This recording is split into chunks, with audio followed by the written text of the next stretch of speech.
मैं पूछना चाहती हूँ, आप ही के उत्तर प्रदेश से बना एक राज्य उत्तराखंड है, वहां पर यूसीसी लागू हो गया है, आपके यहाँ है? लागू कब होगा?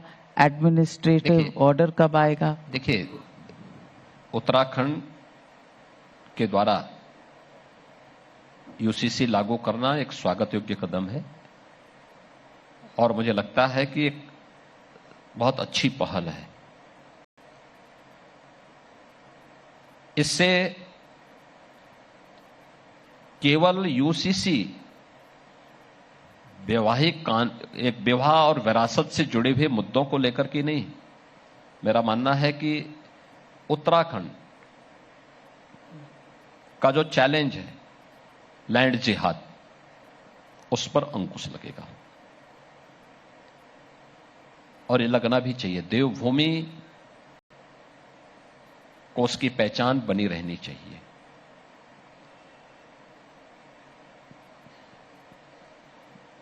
ऊपर पहाड़ी क्षेत्र से काफी बड़े पैमाने पर पलायन हुआ है।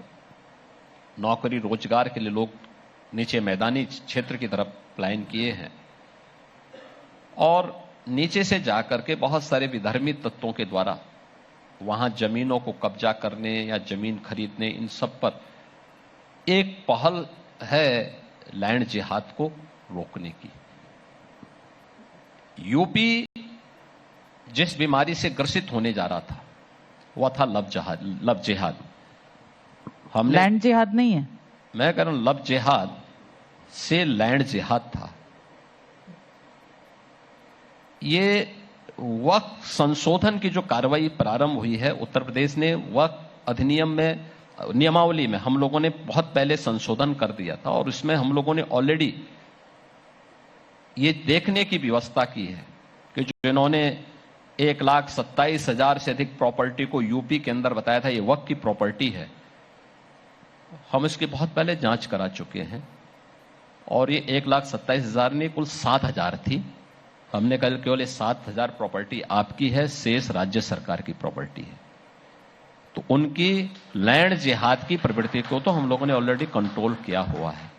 हां, लव जिहाद का कानून उत्तर प्रदेश ने 2020 में ही हम बना चुके हैं, लागू भी है यहां पे और बहुत सख्ती से हम उसको लागू भी कर रहे हैं।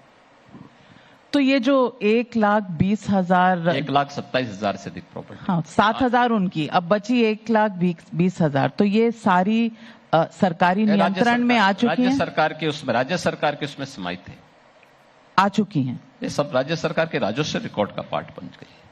बहुत बड़ी बात कह रहे हैं योगी जी। योगी जी, 2021 के सितंबर में हम पहली बार जब नवभारत का लॉन्च हुआ था, 1 महीने के बाद हम इसी मंच पर आपके साथ बैठे थे। चुनाव का मौसम हो रहा था तब, और आपने सबसे बड़ी हेडलाइन दी थी जब मैंने आपसे पूछा था कि इस बार चुनाव में कौन जीतेगा। आपने कहा था मैं आऊंगा ना। आज फिर पूछना चाह रही हूं, 2027 के लिए क्या गोल है और क्या करने वाले हैं 2027 में? देखिए, अभी 2027 काफी आगे है। अभी महाकुंभ है। महाकुंभ का आयोजन पूरी भव्यता और दिव्यता के साथ होना चाहिए। आस्था और आधुनिकता के एक महासंगम को देश और दुनिया देख रही है। पूरा ध्यान हमारा उधर है और मुझे लगता है 2027 के पहले एक बार फिर से मुलाकात करेंगे, फिर से बात करेंगे और उस समय के टारगेट को भी आपके सामने रखेंगे। मैंने तो 21 में भी बोला था कि हम ही लोग आएंगे और हम ही लोग फिर बात भी करेंगे और आज भी मैं मुख्यमंत्री के रूप में आपसे बात कर रहा हूं। आप लोगों को आशंका थी मुझे कोई आशंका तब भी नहीं थी, ना आज है। बहुत बहुत बढ़िया कहा आपने। आपने ये भी कह दिया कि 5 फरवरी से पहले केजरीवाल जी को यमुना में डुबकी लगानी चाहिए। हाँ। 5 फरवरी के बाद क्या होने वाला है? 5 फरवरी के बाद तो उनको विदा लेना ही लेना है। उसके बाद मंत्रिमंडल रहेगा ही नहीं, तो कहां से जाएंगे? बहुत बहुत आभारी हूं मैं आपके लिए, आपने जो समय दिया हमें योगी जी, और हमें जिस तरह से इस बार के कुंभ का दर्शन हुआ है, मुझे लगता है देश के हर नागरिक की तरफ से आपको बहुत बहुत धन्यवाद। कल मौनी अमावस्या भी है, कल बड़ा दिन है, वहां पर आप भी होंगे? आज नहीं, हमने श्रद्धालुओं की सुविधा के लिए 6 जो बड़े स्नान होंगे उसमें हर प्रकार के वीवीआईपी और वीआईपी प्रोटोकॉल सस्पेंड किया हुआ है, और अभी से वहां पर 3 से 3.5 करोड़ श्रद्धालु आ चुके हैं। मेरा अनुमान है कि आज शाम को 7 बजे से मौनी अमावस्या का मुहूर्त शुरू हो जाएगा, तो श्रद्धालु डुबकी लगाएगा, और डुबकी लगाने के साथ साथ फिर वे लोग प्रस्थान भी करेंगे। तो रेलवे ने, उत्तर प्रदेश सरकार ने, भारत सरकार के नागर विमानन मंत्रालय ने और अन्य संस्थाओं ने काफी बड़ी तैयारियां वहां की हैं कि जो स्नान कर ले वे निकलते भी जाएं वहां से, जिससे नए लोगों को अवसर भी मिले। तो सायकाल से आज प्रारंभ हो जाएगा, और मेरा अनुमान है कि मौनी अमावस्या के अवसर पर 8 से तैयारी चल रही है। हमारी पूरी टीम वहां लगी हुई है, और मैं तो कल ही प्रयागराज से आया हूं, व्यवस्था देख करके भी आया हूं। माननीय गृह मंत्री जी भी आए थे, उन्होंने भी पूरी व्यवस्था का अवलोकन किया है, संतों के साथ संवाद बनाया है इस पूरे आयोजन को भव्यता के साथ आयोजित करने के लिए। और मेरा अनुमान है कि पूज्य संतों के आशीर्वाद से और मां गंगा के आशीर्वाद से पूरा आयोजन बहुत भव्यता के साथ होगा। बहुत लोगों की नजरें टिकी हुई हैं, खास करके विपक्ष की तो हैं ही आप पर नजरें।